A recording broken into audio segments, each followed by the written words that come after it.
Hello, मैं तरुण वर्मा और मैं एक क्लिनिकल साइकोलॉजिस्ट हूँ।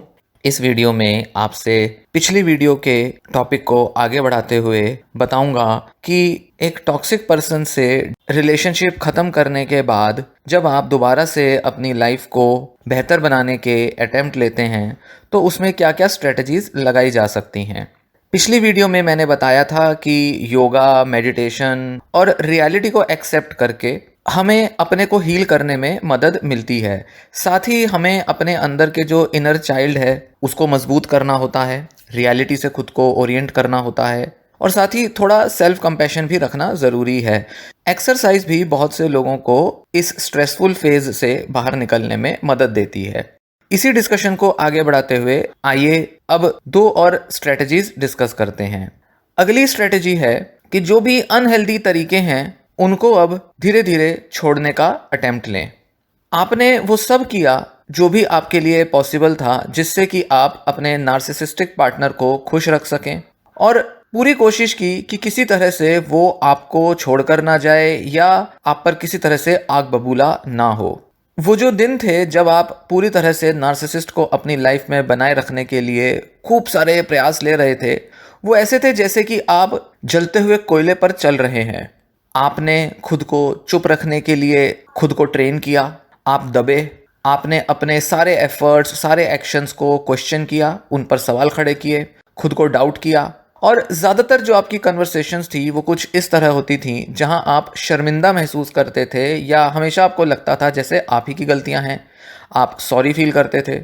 आपने धीरे धीरे सीख लिया कि कैसे आप पर होने वाला जो हमला था, जो अटैक था, उसको आपने अपने ऊपर लिया, सहन किया, खुद को ज़ख्मी किया और हर तरह से कोशिश की कि आपके जो ड्रीम्स हैं, डिज़ायर्स हैं, ज़रूरतें हैं, उनको कुछ ऐसे लेना है जैसे वो एग्जिस्ट ही नहीं करते, जैसे कि वो मायने ही नहीं रखते। आपने खुद को डी वैल्यू करने की आदत बनाई, खुद की वैल्यू को कम किया और दूसरे व्यक्ति से कुछ इस तरह का ट्रीटमेंट आपने लिया जो कि आप कभी भी डिज़र्व नहीं करते थे, जो कि आपको बिल्कुल भी एक्सेप्टेबल नहीं था। थोड़ा सा भी प्यार या मोहब्बत एक्सपीरियंस करने के लिए, थोड़ी बहुत मन की शांति का अनुभव करने के लिए आपने बहुत सारा मेंटल पेन टॉलरेट किया, बहुत सी मानसिक पीड़ा आपने सही। कभी कभी तो बस यही लगता था कि जैसे तैसे बस बच्चे सुरक्षित रहें या आप सुरक्षित रहें, कुछ इसी तरह आपने अपने को बचाने की कोशिशें की। ये सारी जो भयानक सी चीज़ें आपने हैंडल की, ये सब सहने की जो आपने आदत बनाई, ये बिल्कुल भी हेल्दी नहीं था। किसी भी नॉर्मल रिलेशनशिप में ये वो सारे तरीके नहीं होते जिससे कि रिश्ता लंबा चल पाए या जिससे रिश्ते में सुखी रहा जा सके। इसलिए अब आपको नए तरीके की हैबिट्स लर्न करनी है, नए तरीके के आदतें बनानी हैं और ऐसे नॉर्मल तरीके ढूंढने हैं रिलेशनशिप में रहने के जिससे आपको बेनिफिट हो और आप एक हेल्दी रिलेशनशिप का निर्माण कर सकें, ना कि एक टॉक्सिक इंसान के साथ केवल एक टॉक्सिक रिलेशनशिप को इन्वाइट करें। पुरानी बुरी आदतों को अनलर्न करना मतलब धीरे धीरे उनको बदलना, इसके लिए बहुत सारा सेल्फ मॉनिटरिंग वर्क चाहिए होता है। खुद का आकलन करना ज़रूरी होता है, खुद को समझना, जानना और छोटे बड़े सिचुएशंस में अपने मेंटल स्टेट को जानना ये ज़रूरी होता है। दो तरह के ऐसे सेल्फ मॉनिटरिंग के तरीके होते हैं, एक क्वालिटेटिव और दूसरा क्वांटिटेटिव। क्वालिटेटिव मॉनिटरिंग में कुछ ऐसा होता है कि आपको अपनी पुरानी आदतों के प्रति ज़्यादा से ज़्यादा जागरूक होना पड़ता है। जो भी आपके तौर तरीके थे, स्टाइल थे, पैटर्न थे, उनके लिए अवेयर होना है। वो आपको कैसा महसूस कराते हैं, कैसे आप वो सारे एक्शंस लेते हैं जो आप पहले लेते रहे थे, क्योंकि ये एक दिमाग की ऑटोमेटिक लर्निंग है जो कि बार बार रिपीट होगी जब तक कि आप इसके प्रति जागरूक होकर इसको बदल नहीं देते। फिर आती है क्वांटिटेटिव मॉनिटरिंग। इसके लिए आपको थोड़ा काउंट रखना पड़ता है, नंबर में आपको गिनना पड़ता है कि दिन भर में या पूरे सप्ताह में कितने कितने ऐसे इंसिडेंट थे, क्या क्या ऐसी सिचुएशन आई जिसमें आपने पुरानी आदतों को रिपीट किया, पुराने जो बिहेवियर्स हैं जिनको आप बदलना चाहते हैं, फिर भी आप पाएंगे कि बार बार आप वही सब किए जा रहे हैं। आपको पता है कि उनके कॉल अटेंड नहीं करने, उनको अवॉइड करना है, पर फिर भी आप उनकी कॉल लेंगे, उनसे बात करेंगे, कुछ रिजॉल्व करने का मन करेगा या मन में उनके बारे में सोचने का प्रयास करेंगे। तो इन सब चीज़ों का काउंट रखना है कि कब कब आप पुराने उन तरीकों में रिग्रेस कर गए, बावजूद इसके कि आप अपने को बेहतर बनाने की तरफ और उस व्यक्ति से पूरी तरह से कट ऑफ करने की तरफ आगे बढ़ रहे हैं।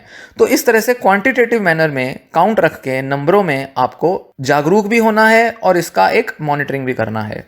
वैसे तो दोनों टाइप की सेल्फ मॉनिटरिंग इफेक्टिव होती हैं, पर क्वांटिटेटिव मॉनिटरिंग जो होती है, जिसमें आप काउंट रखते हैं, ये सबसे ज़्यादा फायदेमंद होती है, क्योंकि पहली बार ऐसा होगा जब आप सटीक तौर पे एक्यूरेट तरीके से जांचेंगे, परखेंगे कि आप किस तरह से बिहेव करते हैं, कौन से ट्रिगर्स आपको पुरानी आदतों में ले जाते हैं, कैसे वो जो पुराने तौर तरीके, बिहेवियर्स और इमोशंस हैं वो रीसरफेस कर जाती हैं, दोबारा से ऊपर आ जाती हैं, कितना भी आप दबाने की कोशिश करें, भूलने की कोशिश करें, वो फिर से ऊपर आ जाती हैं। आप इसका एक रिकॉर्ड रख पाएंगे। पहले तक तो आपको सिर्फ एक आइडिया था कि किस किस तरह से आप परेशान हो जाते हैं और कितनी बुरी प्रॉब्लम्स में आप फंस जाते हैं, पर अब आप एक्चुअल में देखना शुरू करेंगे कि जो भी आपकी आदतें हैं या जो भी आपकी नेगेटिव इमोशंस हैं वो किस तरह से आप पर असर डालती हैं और किस हद तक, कितनी बार आप पर वो असर डालती हैं। इस तरह से आप अपनी प्रोग्रेस को और अपने जो भी सफरिंग है उसका एक अकाउंट रख सकते हैं, रिकॉर्ड रख सकते हैं। ज़रूरी होगा कि आप एक ऐसा तरीका निकालें जिससे कि आप अपनी सेल्फ मॉनिटरिंग को आसान बना पाएं। हर पर्सन अपने अपने हिसाब से अपनी मॉनिटरिंग कर सकता है। इसमें ये सब होगा जैसे कि आप क्या मॉनिटर कर रहे हैं, मतलब अपने कौन से बिहेवियर्स या इमोशंस को मॉनिटर कर रहे हैं, ये समझना होगा। किस तरह से आप अपनी ऑब्जर्वेशंस को रिकॉर्ड करेंगे, ये भी ज़रूरी होगा। कितनी बार आप दिन में या हफ्ते में अपने को मॉनिटर करेंगे या इन सब चीज़ों का रिकॉर्ड रखेंगे, ये भी उसमें शामिल होगा। उदाहरण के लिए सबसे कॉमन जो कोपिंग स्ट्रेटजी है जो कि ज़्यादातर औरतें प्रयोग में लाती हैं किसी एब्यूजिव रिलेशनशिप में, वो होता है कि एब्यूज़ को नॉर्मलाइज करती हैं। जो भी प्रताड़ना वो सह रही हैं उसको नॉर्मल बनाने की कोशिश करती हैं, जैसे कि ये तो आम सी बात है, रिलेशनशिप्स में तो होता ही है। इस तरह से सोचने की कोशिश करती हैं। वो अपने को कन्विंस करेंगी कि हाँ, उन्होंने जो गलतियाँ की हैं वो ऐसा ही ट्रीटमेंट डिज़र्व करती हैं, कि दूसरी औरतें भी जो हैं वो भी इस तरह के हालातों से गुजरती हैं। हर रिलेशनशिप में ऐसा एक बुरा फेज़ तो आता ही है जहाँ पर लड़ाइयाँ कलेश होते हैं, पर वक्त के साथ सब सुलझ जाता है। आदमी तो थोड़े ऐसे होते ही हैं, थोड़े गुस्से वाले, थोड़े नखरे वाले, थोड़े सेल्फिश तो होते ही हैं, पर औरतों को ही झुक के रहना पड़ता है। इस तरह की सोच से आप अपने को कन्विंस करने की कोशिश करोगे। अब हर थॉट को मॉनिटर करना, उसका रिकॉर्ड रखना तो पॉसिबल हो नहीं सकता, और कई बार तो आप अवेयर भी नहीं होगे कि आपके मन में क्या चल रहा है या आप क्या कर रहे हो। पर कई बार ऐसे टाइम आएंगे जब आप खुद को कैच करोगे, पकड़ोगे कि हाँ, ये थॉट आया, इस तरह का पैटर्न आया, मैंने फिर से ऐसा किया, और इस पॉइंट पर आपको ये सब रिकॉर्ड कर लेना है, इनके प्रति अवेयर हो जाना है। इसमें कुछ कॉम्प्लिकेशंस नहीं होनी चाहिए, आराम से आप कर सकते हैं। थोड़ा थोड़ा थोड़ा आपको प्रयास लेते रहना है और अपने को मॉनिटर करते जाना है। बस एक नोटबुक रख लें, कॉपी रख लें या कोई डायरी रख लें और उसके अंदर ये सारी जानकारी लिखते रहें। दिन के किसी एक समय लिख लें या अलग अलग टाइम पर अगर पॉसिबल हो सके तो लिख लें। अगर आप ऐसा रियलाइज़ करते हो कि कोई ट्रिगर आया, किसी चीज़ ने आपको उकसा दिया, आपके मन में वो विचार आ गए और आप फिर से वही सब नेगेटिवली सोचने लगे, तो इसको लिख लो एकदम से। उसकी तारीख लिख लो, टाइम लिख लो, कब क्या सोचा आपने, कैसे सोचा। डिटेल में लिखना चाहो तो डिटेल में लिखो या कुछ शब्दों में ही लिखना चाहो तो भी ठीक है। किस चीज़ ने आपको ट्रिगर किया, कौन सी ऐसी चीज़ें थीं जिसने आपको ओवरथिंक करने पर मजबूर किया, और कैसा आपने महसूस किया, क्या आपकी फीलिंग्स थी जब आप वो सब सोच रहे थे। इस तरह से जब आप लिखना शुरू करते हैं और सारे जो एब्यूज़ के पैटर्न्स हैं या जो आपके जो नेगेटिव थिंकिंग के पैटर्न्स हैं उनको आप लिखना शुरू करते हैं, तो धीरे धीरे आप समझना शुरू करेंगे कि कैसे आप ट्रैप में फंस जाते हैं, क्या चीज़ें आपको परेशान करती हैं, और फिर आपको जो भी यहाँ स्ट्रेटजीज़ बताई जा रही हैं उनकी मदद से आपको बाहर निकलने में हमेशा एक मोटिवेशन रहेगा। आप हमेशा अपने पास एक रिकॉर्ड रख पाओगे कि कितना ज़्यादा आप प्रताड़ित होते हो, कितना ज़्यादा आप सफ़र कर रहे हो। ये हमेशा आपको याद दिलाता रहेगा कि क्यों आपको अब आगे बढ़ते रहना है और उस पर्सन से जो आपने अपने टाइज कट ऑफ किए हैं, अपना संबंध तोड़ा है, उस पर कैसे अड़े रहना है। नेक्स्ट स्ट्रेटजी, खुद से प्रेम करना सीखें। बहुत आम तौर पर यह बात कह तो दी जाती है, बहुत कॉमनली सुनने में आ जाता है कि लव योरसेल्फ, खुद से प्रेम रखें, और कई बार ये सुनकर हम बड़े ऊब जाते हैं, पकाऊ सा लगता है कि हाँ, हमने सुन तो बहुत रखा है पर ऐसा हो नहीं पाता, इतना इजी नहीं है। ये बात तो सही है कि ये इजी नहीं है, पर फिर भी बहुत एसेंशियल है, बहुत ज़रूरी है कि जब आप किसी टॉक्सिक पर्सन के साथ लाइफ में बुरे अनुभव करने के बाद उससे कट ऑफ करके आगे बढ़ रहे हैं और अपने को हील कर रहे हैं, तो ऐसे में सबसे अच्छा सहारा आपका होगा कि आप कितना ज़्यादा खुद से प्रेम करना सीखते हैं। तभी आप हेल्दी रिलेशनशिप्स बना पाएंगे। जब आप खुद से प्रेम करते हैं तो आप समझ पाते हैं कि आप कौन हैं, क्या आपकी ज़रूरतें हैं, किस चीज़ के लिए आपको खड़ा रहना है, स्टैंड लेना है। इस वक्त रिलेशनशिप को तोड़ते समय या नए रिलेशन बनाते समय आपके लिए क्या ज़रूरी है और किन ज़रूरतों को आपको पूरा करना है, ये सब समझने जानने के लिए, देखने के लिए ज़रूरी होगा कि आप अपने ऊपर ध्यान दें, अपने से प्रेम करने की आदत बनाएं। ऐसा कभी नहीं होगा कि कोई इंसान आपकी लाइफ में आए और आपको कहे कि आप तो बेस्ट हो, जो आपने अब तक किया सब बहुत अच्छा था, आपने कोई कमी नहीं छोड़ी, या आप पूरी तरह से परफेक्ट हो। इस तरह से कोई आए और कहे, आपको कन्विंस करे कि आप कितने पॉजिटिव हो या कितने बेस्ट हो, इस तरह की संभावना नहीं दिखती। तो इसलिए ये काम खुद ही को करना पड़ता है। जब एक बार आपके अंदर कॉन्फिडेंस आएगा, आप अपनी वर्थ को पहचानेंगे, तब कुछ भी आपको इजीली हिला नहीं पाएगा, कुछ भी ऐसा नहीं होगा जो आपको कमज़ोर करे। तो कुछ टिप्स हैं जिससे कि आप खुद से प्रेम करने की आदत बना सकते हैं, जो कि आपको एब्यूजिव रिलेशनशिप से बाहर आने में मदद दे। सबसे पहले अपनी फिटनेस पर ध्यान दें, अपने लुक्स पर, अपने बॉडी इमेज पर वर्क करें। जब हम अपने फिटनेस और लुक्स पर वर्क करते हैं तो हमें अच्छा लगता है, क्योंकि हम कॉन्फिडेंट महसूस करते हैं। एक्सरसाइज के बारे में तो मैंने बात की, साथ ही आपको क्या पहनना पसंद है, किस तरह से दिखना पसंद है, कोई नया हेयर स्टाइल चाहिए, कुछ नया मेकओवर करना है, ये सारी चीज़ों की तरफ आप अब एक्सप्लोर कर सकते हैं और कुछ नया लुक अपना सकते हैं। ना ही सिर्फ आपको अपनी हेल्थ इंप्रूव करनी है, जबकि आपको अपनी बॉडी की शेप भी इंप्रूव करनी है। हो सकता है कि आपका वजन बढ़ गया हो या बहुत पतले हो गए हो, तो एक्सरसाइज करने के साथ साथ आप बॉडी की शेप को भी मेंटेन करने पर ध्यान दें। तो अच्छा वेट हो और अच्छी बॉडी शेप हो, इन दोनों पर टारगेट करें। फिर सेकंड टिप होगी कि अपना वार्डरोब चेंज करें, मतलब नए कपड़े खरीदें, कुछ शॉपिंग कर लें। एक बार जब अच्छी खासी डिजायरेबल बॉडी शेप बनने लगेगी तो आपका मन करेगा नए कपड़े खरीदें। बाहर जाओगे, नए लोगों से मिलोगे, तो ज़रूरी होगा कि लोग आपको नए तरीके से देखें, पहचानें, आपसे इम्प्रेस हों। तो इसके लिए आपको शॉपिंग करनी चाहिए, नए कपड़े खरीदने चाहिए। ऐसा नहीं कि आपको बहुत सारे नए नए कपड़े खरीद के घर में रख लेने हैं, हजारों रुपए का खर्चा कर देना है, पर थोड़ा बहुत जो भी आपको पसंद हो, जो भी नया फैशन में हो, या जो आपको पहनना पसंद हो, या जो नार्सिसिस्ट पार्टनर ने आपको पहनने से रोका था, वो सब पहनने की तरफ आगे बढ़ें, जिससे भी आपको खुशी मिले, जिससे आप खुद से कनेक्ट हो पाएं, अपने पर अच्छा महसूस करें, वो सब आपको पहनना चाहिए। फिर तीसरी टिप होगी कि कुछ ऐसा करें जिससे कि आप अकेलेपन में ही सही, पर आप अपनी कंपनी को एंजॉय कर पाएं। कुछ सोलो एक्टिविटीज में इन्वॉल्व हुए, कोई एक दिन निकालें हफ्ते का और कुछ ऐसा करें जो कि आप एंजॉय करते हैं। बहुत से लोग जिनको कि एब्यूज का सामना करना पड़ता है, उनके लिए मुश्किल हो जाता है अकेला रहना। वो लोनलीनेस को हटाने के लिए ही कई बार अपने रिलेशनशिप को बनाए रखते हैं, इसीलिए वो एब्यूजर्स के शिकार हो जाते हैं। क्योंकि अकेलापन टॉलरेट नहीं हो रहा, तो जो भी जैसा भी अच्छा पार्टनर, अट्रैक्टिव पार्टनर मिलता है, जो कि शायद नार्सिसिस्ट है, पर उसकी तरफ अट्रैक्ट होके चल पड़ते हैं और ऐसे में फंस जाते हैं।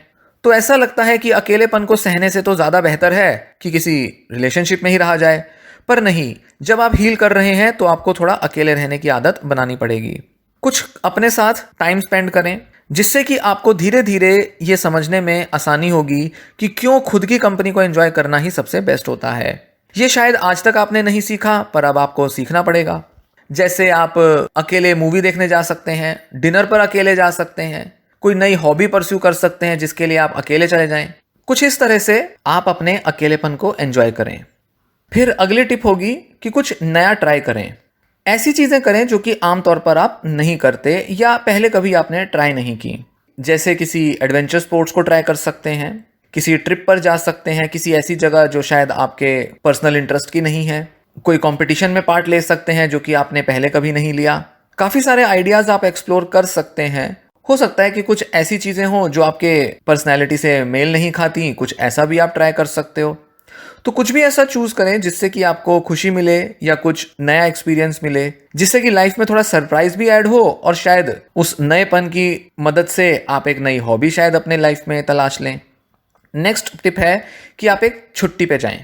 हो सकता है कि एब्यूजिव रिलेशनशिप में रहने की वजह से आप कहीं बाहर नहीं जाते थे, या काफ़ी समय से डिप्रेस्ड रहने की वजह से आप कहीं ट्रैवल नहीं किए थे, तो आप कहीं एक छुट्टी पे चले जाएं। या तो किसी दूसरी कंट्री चले जाएं, या अगर आप नहीं जा सकते किसी दूसरे देश तो आप किसी दूसरे राज्य चले जाएं। नॉर्थ इंडिया रहते हैं तो साउथ इंडिया का ट्रैवल कर लें। कुछ ऐसी जगह जहां पर आपको सुकून भी मिले, आपको बहुत ज़्यादा कुछ सरदर्दी भी ना हो, बहुत ज़्यादा मैनेज ना करना पड़े। 2, 4, 10 दिन जितना भी आपको कन्वीनियंट लगे, आप एक ट्रिप लगा सकते हैं। चाहे तो आप वहाँ पर जाकर बस रहें, वहाँ की मार्केट, वहाँ के एनवायरनमेंट को एक्सप्लोर करें, या फिर वहाँ कुछ अपने टूरिज्म के प्लान्स बना सकते हैं, अलग अलग जगहें विजिट कर सकते हैं, थोड़ा बिजी हो जाएंगे इस बहाने। तो जो भी आपको कन्वीनियंट लगे आप उस तरह से एक छुट्टी प्लान कर सकते हैं। अगर आपको लगे कि ज़्यादा दिन है, अकेले जाना सही नहीं है, किसी फ्रेंड के साथ कोई प्लान्स बने थे वो पेंडिंग रह गए थे, तो आप किसी फ्रेंड के साथ चले जाएं या किसी फैमिली रिलेटिव के साथ चले जाएं। कोई नया डिफरेंट कल्चर, कोई नई डिशेस, कोई नई एक्टिविटीज़, कुछ भी ऐसी चीज़ें जो आप एक्सप्लोर कर सकते हैं, ये सारी चीज़ें आपको आपके स्ट्रेस और आपके जो मेंटल पेन है उससे डिस्कनेक्ट करने में आपको मदद देंगी। फिर एक इम्पॉर्टेंट टिप आती है, जर्नलिंग करें। जर्नलिंग मतलब अपनी थॉट्स के बारे में लिखना, अपनी नेगेटिव इमोशंस, अपनी थॉट्स, अपने डेली एक्सपीरियंसेस, इसके बारे में लिखकर आप अपने अंदर से बहुत सारी नेगेटिविटी रिलीज कर सकते हैं। आप अपनी फीलिंग्स को शांत कर सकते हैं। अपनी प्रोग्रेस को ट्रैक करने का ये भी एक तरीका हो सकता है। आप रेगुलर लिखते रहेंगे तो आप पता करते रहेंगे कि आप कैसे बदल रहे हैं, क्या क्या आपके अंदर बदलाव आ रहे हैं, क्या क्या आपने नया चीज़ें सीखी, क्या आपने नया किया, कैसे आप कुछ अलग कर रहे हैं, कैसे आप खुद को समझा रहे हैं कि कैसे मूव ऑन करना है। ये सारी चीज़ों का आप रिकॉर्ड रख सकते हैं। जर्नलिंग में आप इन सब चीज़ों को एक्सप्रेस कर सकते हैं। जब आप एक एब्यूजिव रिलेशनशिप से बाहर आते हैं तो आप पाएंगे कि आप बुरा ज़्यादा महसूस करेंगे और कुछ ही दिन ऐसे जाएंगे जब आप बहुत एक्साइटेड और अच्छा महसूस करेंगे। क्योंकि डिप्रेस्ड हैं, डिनाइल में हैं, तो थोड़ा बहुत परेशानी तो आपको होगी। कुछ दिन अच्छे जाएंगे, बाकी दिन बुरे जाएंगे।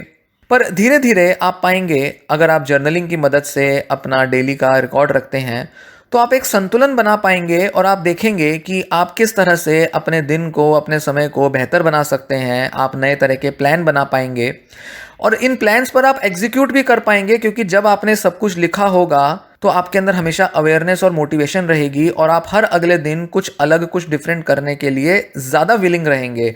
ऐसे में आप डेली अलग अलग रिकॉर्ड बनाते रहेंगे, डेली अपनी सेल्फ मॉनिटरिंग करते रहेंगे। धीरे धीरे आपको बाहर आने में मदद मिलेगी। आपकी इमोशंस स्टेबलाइज हो जाएंगी, आपके अच्छे और बुरे दिन में एक बैलेंस आ जाएगा और जैसे जैसे आपकी हीलिंग बेहतर होती जाएगी वैसे वैसे आप पाएंगे कि अच्छे दिन ज़्यादा होते जा रहे हैं, बुरे दिन कम होते जा रहे हैं। नेक्स्ट टिप कि ना कहने की आदत बनाएं, ना कहने की कला सीखें। इतने समय तक एब्यूजिव रिलेशनशिप में रहने की वजह से आप बहुत सबमिसिव हो गए हैं, बहुत दबने लगे हैं। आदत हो गई है कि बस रिलेशनशिप्स में आप दबते ही जाते हैं। एब्यूजिव रिलेशनशिप्स में अपनी ज़रूरतों को मार देना, अपने को दबा देना, ये एक तरह का सर्वाइवल मैकेनिज्म होता है। रिलेशनशिप को और खुद को चलाए रहने के लिए ज़रूरी होता है कि आप दबे रहें, तो इसी वजह से आप हमेशा दबते रहे हैं। आप कभी अपने पार्टनर को ना नहीं कह पाए क्योंकि आपको डर था कि ना जाने वो क्या कर देगा या क्या हो जाएगा। पर क्योंकि अब आप किसी एब्यूजिव रिलेशनशिप में नहीं हैं, इसलिए ज़रूरी है कि आप अपना ये सबमिसिव नेचर और ज़्यादा आगे ना बढ़ाएं और ज़्यादा इसके बोझ को ना लेकर चलें। अपनी फ्रेंडशिप्स में, अपनी दूसरी रिलेशनशिप्स में अपनी सबमिसिवनेस को ख़त्म करते चलें। अब आपको ये आदत छोड़नी पड़ेगी और जो हाँ कहने की, दूसरों की बातें एकदम मान लेने की जो आपकी आदत है उसको तोड़ना पड़ेगा। थोड़ा आपको परेशानी ज़रूर होगी, थोड़ा बहुत डर ज़रूर लगेगा कि कहीं दूसरे लोग मुझसे नाराज़ ना हो जाएं, या जो फ्रेंड्स या जो रिलेटिव्स मेरी लाइफ में हैं कहीं वो भी मुझे ना छोड़ दें। पर धीरे धीरे अगर आप संयम से, समझदारी से आगे बढ़ेंगे तो आपकी ये ना कहने की जो आदत है ये भी मजबूत होगी और आप अपने अंदर एक बदलाव भी ला पाएंगे। नेक्स्ट पॉइंट, अपनी अचीवमेंट्स को अप्रिशिएट करें, उनको सेलिब्रेट करें। आपकी कुछ अचीवमेंट्स कितनी ही छोटी क्यों ना हो, उनको सेलिब्रेट करें, खुश हों उस पर। जैसे मान लीजिए आपने पिछले 2 दिन से अपने जो भी एक्स हैं उनसे ना बात की और ना उनके मैसेजेस देखे और ना ही कोई पुरानी फ़ोटोज़ या कोई भी उनके सोशल मीडिया पर एक्टिविटी को ट्रैक किया, तो ये आपकी अचीवमेंट है। इसके लिए खुद को अप्रिशिएट करें, बहुत बढ़िया अचीवमेंट है ये।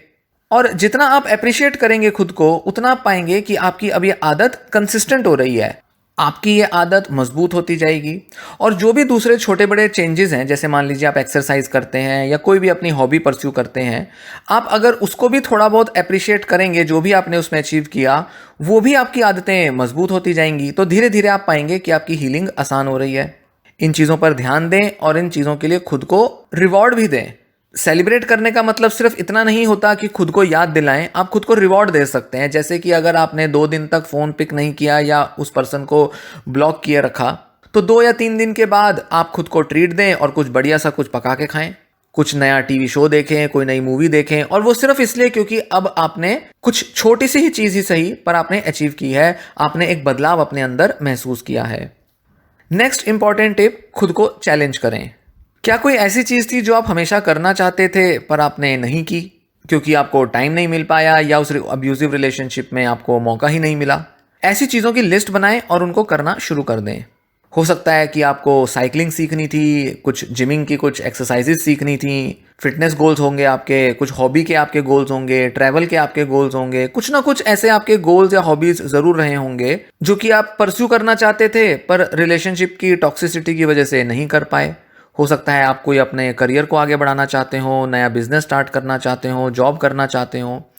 कुछ ऐसा जरूर होगा जो कि आप करना चाहते थे पर आपने सेक्रीफाइस किया क्योंकि आप उस रिलेशनशिप में खुद को मौका नहीं दे पाए, खुद को टाइम नहीं दे पाए। नार्सिसिस्ट ने आपकी एनर्जीज इतनी निचोड़ रखी थी कि आप खुद के बारे में सोच ही नहीं पाए। अब आप अपना मन बनाएं, डिसाइड करें, थोड़े से एक्शंस लेने की तरफ आगे बढ़ें, प्लान बनाएं और अपने उन गोल्स को पूरा करने में आगे बढ़ें। जो भी आप अचीव करना चाहते हैं उसके लिए कदम बढ़ाएं। नेक्स्ट और इस वीडियो की लास्ट टिप, अपने ऊपर भरोसा करने की आदत बनाएं।